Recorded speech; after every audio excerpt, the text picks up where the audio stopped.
Hey Stein, la vidéo va commencer. Est-ce que t'as un message pour nos spectateurs? Bah ouais, bien sûr. Tu vas liker, tu vas partager et surtout, tu vas t'abonner. Allez, bon visionnage. Nicky Larson est le parfum de Cupidon, un véritable torrent d'insultes avant même sa sortie. Mais aujourd'hui, qu'en est-il vraiment? Eh bien, vous le découvrirez dans cette vidéo où on vous fera un résumé, notre avis et nos attentes pour une potentielle suite, toujours en compagnie de Vega. Salut Vega. Salut tout le monde, salut Stein. Alors, pour faire un petit résumé de ce qu'est Nicky Larson et le parfum de Cupidon, c'est un film français, une comédie d'action française, réalisée par Philippe Lachaud, qui avait déjà réalisé Babysitting 1, Babysitting 2, Alibi.com et participé à Épouse-moi mon pote de Tarek Boudali, ça. Oui, c'est Tarek Boudali, oui. Du coup, voilà, c'est la première adaptation de Nicky Larson en France, en live action.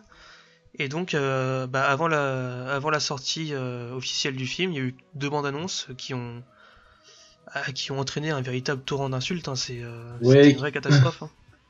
deux bandes annonces plutôt mitigées. La première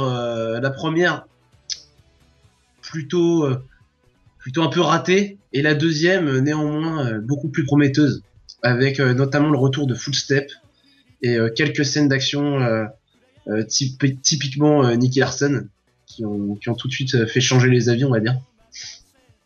Ouais, voilà, ouais, c'est ça.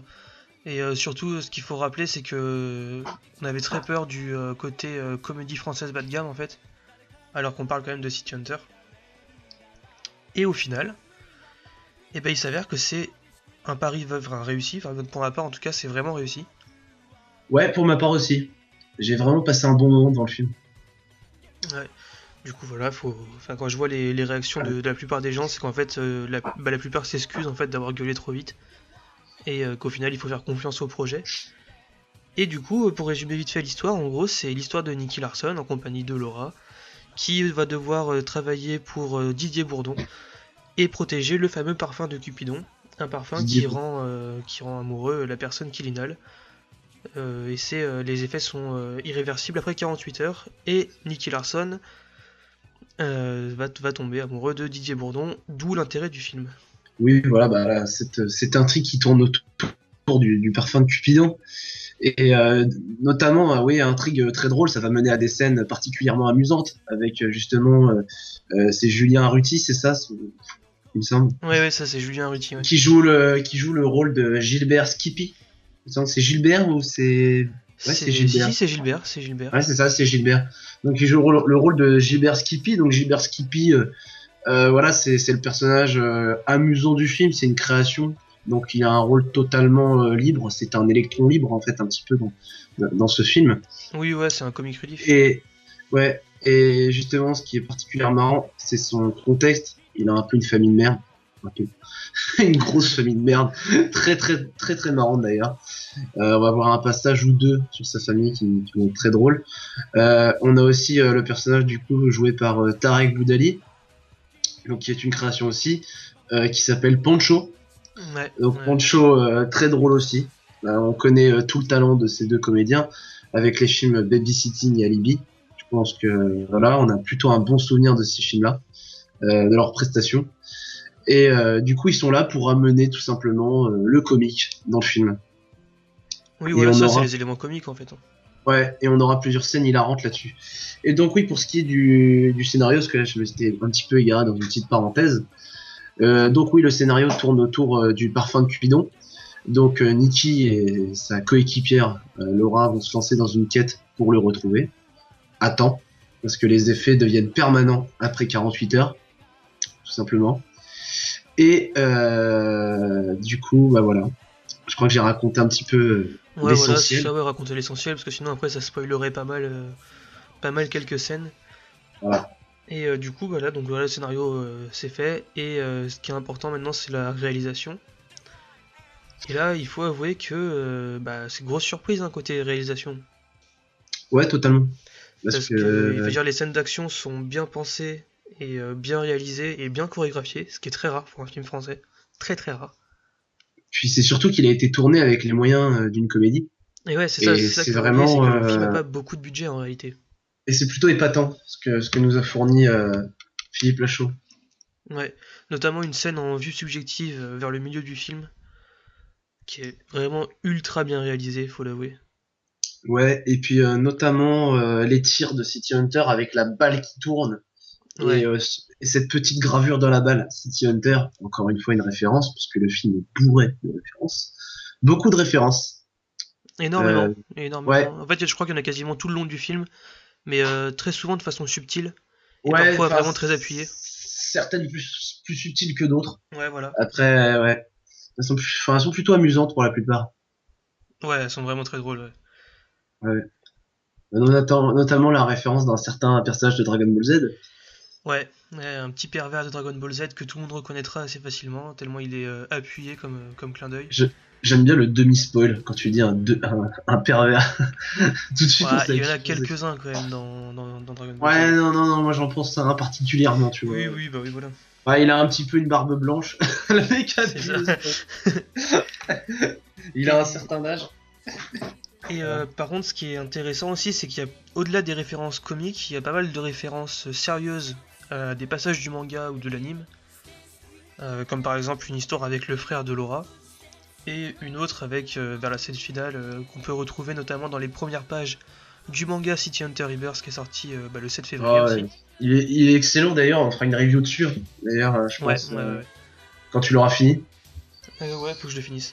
Du coup, en fait, on se rend compte qu'il y a pas mal d'éléments du film qui sont repris directement du manga ou de l'anime, mais parfois quasiment au mot près en fait en réalité. Hein. Donc c'est vraiment enfin il y a un véritable respect de l'œuvre et c'est cool. Enfin, c'est rare en plus en France, enfin, même dans le monde en général du cinéma parce que Death Note de Netflix catastrophe, Bleach catastrophe, et le fameux Dragon Ball Evolution qu'on ne nomme plus, qu'on ne présente plus et dont on ne parlera plus jamais parce que ça n'existe pas. Parce que tu m'as dit qu'il avait eu 0,9 sur Allociné, Oui, ce c'est qui le pire m'étonnait film pas. de tous les temps, pire note et tout ça. Ce qui m'étonnait pas. Et ouais, Philippe Lachaud, c'est incroyable, il a vraiment voulu être très très fidèle au manga, mais vraiment, et même les choses où il ne pouvait pas être fidèle, et ben, il l'a contourné. Par exemple, le marteau, c'est Ouais, impossible ouais, exactement, quasiment. ouais. Le marteau qui est impossible quasiment à inclure dans un film, et ben il a réussi à l'inclure d'une certaine façon et qui est très bien trouvé. En fait, il a trouvé une alternative en fait Ouais, pour les en choses plus, qu'il ne trouvait du coup, vu pas. que j'ai revu le film hier, le marteau, il l'intègre 3 ou 4 fois dans le film, et de 3 fois différentes, enfin 3 manières différentes, et trois Ouais, c'est pour manières ça. Ouais, cohérentes différentes. ouais c'est bien pensé, ouais, vraiment. Il y a aussi le corbeau qui est intégré Ouais, vers la fin du film. Ah non, il est intégré plusieurs fois d'ailleurs, je l'ai revu une autre fois aussi hier. Mais c'est pareil, c'est ouais. tellement subtil que c'est pas, ça fait pas kitsch. Bah, C'est vraiment bien trouvé. d'ailleurs, il y a un coup de marteau qui est intégré sur Poetic Lover. Là, ça Ouais, m'a fait bien, ouais, ouais, ça c'est m'a vrai, fait ouais. bien, ça m'a fait bien rire. Du coup, voilà, pour donner son avis en général, bah, moi j'ai surkiffé. Hein, il faut... Alors, le film n'est pas exempt de tout défaut, mais dans l'ensemble, on passe un très très bon moment. C'est une adaptation ultra respectueuse et qui prenait beaucoup de risques. Et du Ouais. coup, bah, je conseille carrément d'aller voir ce film. Moi, je conseille d'aller le voir, mais dans un bon contexte. Faut Ouais, savoir que du coup, je l'ai vu la première fois avec des débiles. Enfin, oui, parce que du coup, j'ai été le voir euh, à Caen, parce que j'habite à côté de Caen. Et du coup, j'avais quelques énergumènes derrière qui rigolaient à toutes les scènes, mais notamment aux scènes tristes en fait. C'est ça le problème. Les mecs étaient full drogués et ils éclataient de rire sur les scènes méga tristes. ouais, non, mais c'est Déjà, quand tu vas important de voir le voir un film. film dans des bonnes conditions, parce que sinon ça peut totalement gâcher l'expérience. Ah ouais, non, moi franchement, ça m'a un petit peu gâché l'expérience, hein, franchement. Puis du coup, j'ai été le revoir une deuxième fois, cette fois-ci dans un cinéma un peu plus petit. Et là, par contre, là, j'ai vraiment passé un bon moment parce que voilà, j'avais pas des gens qui éclataient de rire, limite écroulés sur leur siège à n'importe quel moment. Non, j'avais un bon public. Voilà, j'avais un bon public, donc le film était d'autant plus agréable en fait à regarder dans ces conditions. Ouais, ouais, c'est vrai. Un très bon film, ouais. Enfin, Voilà. dans des bonnes conditions, c'est vraiment un très bon film. Ouais, non, mais n'importe quel film, je pense qu'il faut aller le voir dans des bonnes conditions. Vraiment. Ouais, ça c'est sûr. Ouais. Et pour ce qui est de mon avis sur le film, moi j'ai passé un très bon moment. C'était vraiment un bon divertissement. On voit que Philippe Lachaud il a voulu très bien faire en fait dans toutes ses références, dans la fidélité du film au manga avec le marteau, voilà, le comique, même le comique manga. On retrouve ce comique que l'on retrouve dans Nicky Larson, même dans la façon de courir des personnages. Ah oui, En je fait, vois, ouais, par rapport à Poncho, moi il y a Poncho qui court, et ouais, c'est vraiment la façon de courir que t'aurais dans un manga, dans une scène drôle d'un manga. ouais, de plusieurs façons on retrouve cet humour manga. Il y a un petit humour comédie française, mais honnêtement il passe plutôt bien. Et non, franchement, le film, chapeau, hein, franchement, c'est épatant de tourner, d'avoir une réalisation, enfin une qualité, enfin ouais, une réalisation de cette qualité sur un film français. Voilà. Ouais, puis sur un truc aussi casse-gueule que City Hunter en plus. Ouais. Parce que Jackie Chan a essayé, et bah voilà le résultat, hein. Quelqu'un se souvient encore de ces films? Voilà, pas de Nicky Larson, tu vois, je n'avais jamais entendu parler. Je savais même pas que Jackie Chan avait tourné dans un Nicky Larson, tu vois. Ouais, Et voilà, attends, c'était attends, j'ai une énorme regardé, merde. le film il s'appelle Nicky Larson, mais il a écrit Nicky avec un I à place du Y à la fin, Ouais, voilà, comme ça. Donc c'est Made in China, quoi. C'est le cas de le dire. ah bah là oui, oui, Nicky c'est vraiment un film, c'est vraiment le film bas de gamme, Nicky Larson, bas budget et tout ça, enfin c'était vraiment une vraie Nicky merde ce Larson film. Made in China, ouais. Et du coup, bah, je te propose de passer à une autre partie de cette vidéo qui consiste à dire ce qu'on aimerait pour la suite. Ouais, Alors moi perso, pour la suite, un truc que j'aimerais beaucoup, c'est qu'on réduise un peu l'humour et qu'on mette plus d'action en fait, qu'on change un peu la proportion humour-action, parce que là on est un peu sur du 60, ouais, 70-30 à peu près, ouais. et Ouais, je passer suis sur d'accord. du 50-50, ça serait pas mal. Je suis d'accord. Voilà, diminuer un petit peu l'humour et augmenter l'action parce que l'action d'un film est vraiment, vraiment incroyable. Et aussi revenir à une histoire un peu plus traditionnelle, une histoire plus typique Nicky Larson où il doit protéger une jeune femme. Moi j'aimerais bien. C'est juste Ouais, un petit ça, truc, revenir un peu aux bases de ces missions, de ces contrats. c'est un petit truc de fan, mais un petit truc de fanboy, mais c'est vrai que ça me hyperait bien. Ouais, carrément. Et d'ailleurs, en autre truc de fanboy qui serait d'un point de vue réalisation cette fois, ça serait d'avoir plus de scènes urbaines et la nuit. Ouais, mais après c'est vrai que la durée du film peut-être ne le permettait pas. Une heure Ouais, ouais, trente là c'est c'est pas un reproche, hein, c'est c'est assez vraiment condensé. ce que j'aimerais pour une suite. Ouais, voilà. Mais ouais, ouais, pourquoi pas, carrément. Plus de scènes avec la voiture, Avec la mini, ouais, la fameuse avec la mini, ouais. petite mini, ouais. C'est vrai. On l'a vu quand même une ou deux fois dans le film, je crois. Ouais, 2 ou 3 fois, ouais. Parce qu'elle revient à la fin, du coup, ouais. Ouais. Mais c'est vrai que là, avoir un petit peu plus. Y a pas une scène où on va à Fiat Panda, non? De Laura. C'est possible, si. Si, bah, pas dans la décharge, justement. Il me semble que la Je voiture sais- qui fait exploser, c'est une Fiat Panda. Non, même au début du film, je crois, mais je me rappelle. Enfin. Non, j'essaie de trouver les scènes où il y avait la Fiat Panda, mais peut-être que c'est mon imagination. Je sais pas. Ouais, bref. En tout cas, ouais, aussi, un autre truc, c'est que je pense il faut pas que Philippe Lachaud hésite à aller encore plus dans la réalisation au ralenti, avec des chorégraphies de combat méga stylées, des explosions, enfin comme il a fait dans le premier, mais un peu plus en fait, un peu plus poussé encore. Ouais, je suis d'accord. Parce C'est qu'il y vrai que a, les il y a scènes vraiment au des scènes ralenti. d'action au ralenti, enfin tu ressens la Moi, puissance de Nicky Larson. Enfin. ouais, je me rappelle de cette fameuse scène de fin où t'as Laura qui tire et qui déclenche un missile. Ouais, voilà, Et c'est ça que je pensais, ouais. ce moment super badass où tu as Nikki qui baisse Laura, le missile du coup qui passe au-dessus, Nikki qui sort son magnum et qui tire dans le missile et ça fait, je crois, 3-4 3-4 méchants.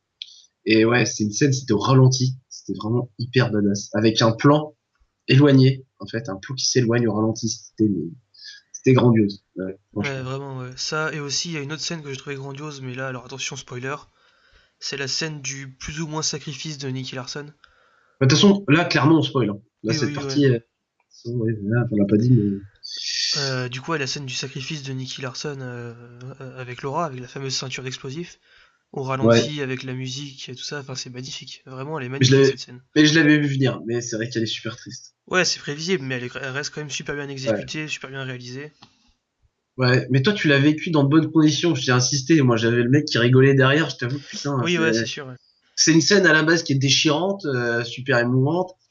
Et t'as un mec qui éclate de rire. Après, en plus, quand j'ai été le revoir la deuxième fois, plus personne ne rigolait, quoi. Logique, hein. Une scène super triste Ouais, dans une scène du aussi film. triste, ouais, c'est sûr et certain. Ouais. Ouais, et en tout cas, c'était vraiment bien. Enfin, et puis Élodie Fontan, ouais, je tiens à souligner sa performance puisque elle est exceptionnelle dans le film. C'est sûrement euh, le personnage qui a le moins de reproches pour moi, à qui on peut faire le moins de reproches, quasi pas de reproches, même aucune. Moi, j'en vois pas, Ouais, mais moi parce que je réfléchis, je vois pas de reproche à faire à Elodie Fontan dans son rôle de Laura. non, parce qu'elle est parfaite dans son rôle. Et en plus, Élodie Fontan, je trouve qu'en général, c'est vraiment une très bonne actrice. Enfin, même dans tous les films dans lesquels elle joue, Qu'est-ce qu'on a fait au mon Dieu, Alibi, eh ben, elle joue toujours bien. Elle a ce petit côté. Je trouve qu'elle a une très bonne, elle a une très bonne dynamique avec Philippe Lachaud Ouais, dans la c'est relation. clair, Chaque il y a fois. vraiment une bonne alchimie entre les deux et Ouais, c'est ouais, ouais, il y a hallucinant. une alchimie et ça se ressent dans le film. Et moi, j'avais vu cette alchimie déjà dans Alibi, en fait. Et Ouais, c'est vrai. Dans je la Babysitting retrouve un 2 petit peu. aussi, on l'a trouvé un petit peu dans Babysitting 2. Elle joue dans Babysitting 2? Ouais, tu sais, elle fait la fille qui se met en travers Ah oui, oui, oui, oui, de oui, Philippe oui. Lachaud et de Alice David, je sais plus leur nom dans le Oui, film. c'est vrai. Ouais, c'est vrai. Mais oh, Elodie Fontan, elle est parfaite dans le film. Ouais, Ouais, vraiment. vraiment, je trouve elle est vraiment investie à 1000% dans son rôle et tu sens que ça lui tient à cœur. Ouais, totalement. Et puis non, pareil, Philippe Lachaud, Nicky Larson, il a vraiment fait le boulot. Vraiment, il fait un bon Nicky Larson. Parce que c'est vraiment, je pense, le rôle le plus difficile du film. Ah ouais, ouais, ouais. Trouver l'équilibre entre l'humour débile et gras et en même temps de l'autre côté, le côté très froid, Sérieux, très sérieux sérieux. de Nicky, ouais, Ouais. c'est compliqué à faire et je trouve qu'il le fait vraiment bien. Bah, il y a un jeu de mimique, un jeu de regard à avoir. C'est pas facile. Vraiment. Par exemple, il y a une Et scène où ils puis, doivent aller au défilé de lingerie et t'as Laura qui fait je bah crois ouais, qu'on va là, devoir y aller et tu vois la tête de Nicky, genre il est en train de faire des grimaces en mode trop bien. Et après il se ouais, c'est retourne ça, trop bah, la sérieux, tête de genre con, quoi. en effet il faut y aller. Ouais, c'est ça. Ouais, c'est vrai que c'était vraiment bien. Ouais. Ça, ouais, carrément. Fallait le faire. Ouais. Mais il paraît qu'ils l'ont tourné en deux ou trois fois cette scène ou je sais plus. Je crois que c'est Philippe Lachaud qui l'a dit. Parce que Il me semble, ouais, ouais. c'était pas facile de passer du côté tête débile au côté sérieux, je crois. Ouais, il a dû pas mal galérer, c'est clair. En même temps, ça Surtout devait que être c'est ça. un vrai déconneur de ce qu'on voit sur les making-of des différents films. Il est vraiment dans l'humour à fond, donc passer de son côté de délire en coulisses et sur le plateau au côté sérieux sur la scène, ça va être compliqué, mais il a bien réussi. Et j'espère que s'il y a une suite, suivant le box-office, mais ça a l'air d'être bien parti. Peut-être plus de mammouth aussi. Ouais, plus de Mammouth et plus de Hélène. Ouais, notamment, ouais. C'est vrai. Mais j'étais déçu qu'elle ait pas sa petite mèche là, Hélène, comme dans l'animé là, ou le manga. Ouais, bon après c'est un détail physique, mais de toute façon, je pense que vu que le film dure qu'1h30, c'était compliqué de mettre autant de personnages. Donc dans une suite, c'est possible de les voir un peu plus. Mm. Et puis non, c'était vraiment un bon film. Notamment la scène du chantier, moi que j'aime bien. Ouais, c'est la grosse surprise du film, je trouve, c'est cette scène en vue subjective. Avec Footstep surtout. Putain, Footstep derrière. Toujours un pur plaisir d'entendre Footstep dans un film de Nicky Larson. Vraiment. Puis même la scène, la musique de fin, elle est connue, il me semble. La musique de fin, laquelle? Celle de l'usine nucléaire ou celle du générique? Dans de l'usine nucléaire. Ouais, et bah en fait ça me fait penser énormément à la musique d'Hans Zimmer sur Mission Impossible 2 qui s'appelle Injection. Et ce qui est assez marrant, c'est que dans Mission Impossible 2, c'est quand. Je sais plus le nom du personnage, mais en gros, la fille, là, je sais plus du tout son nom, elle doit s'injecter le produit, la chimère, et avec pareil des voix comme ça féminines, musique assez orchestrale, épique. Et là, c'est un peu pareil quand Laura se met le parfum dans l'usine. Ouais, bah faudrait que tu demandes à Philou, je pense. Moi je Ouais, l'appelle Philou. Bon bah je crois qu'on avait, je crois qu'on a dit tout ce qu'on avait à dire hein, ouais, là on a sur dit le tout ce qu'on avait sujet. à dire, hein. C'était la partie 2 de la première review qu'on avait fait suite à l'avant-première.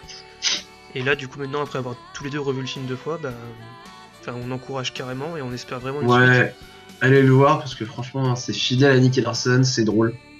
L'action est vraiment très bien et il y a un bon scénario. Tout Puis, ce qu'il si faut. vous devez faire un choix entre All Inclusive et Ah mais Nicky non mec, Larson, il y a pas de choix à faire là, voilà, non, non, pas de choix à faire. Non. prenez Nicky Larson, n'hésitez même pas. Ouais non, non, non. Regardez les notes et Vous allez passer un bon moment. Si vous avez connu le Club de Dorothée, vous allez passer un très bon moment parce qu'il y a un milliard de références, je dois pas en avoir la moitié. il y a Dorothée elle-même déjà. Déjà, ouais, par exemple, les chaussettes jaunes à points verts, je crois.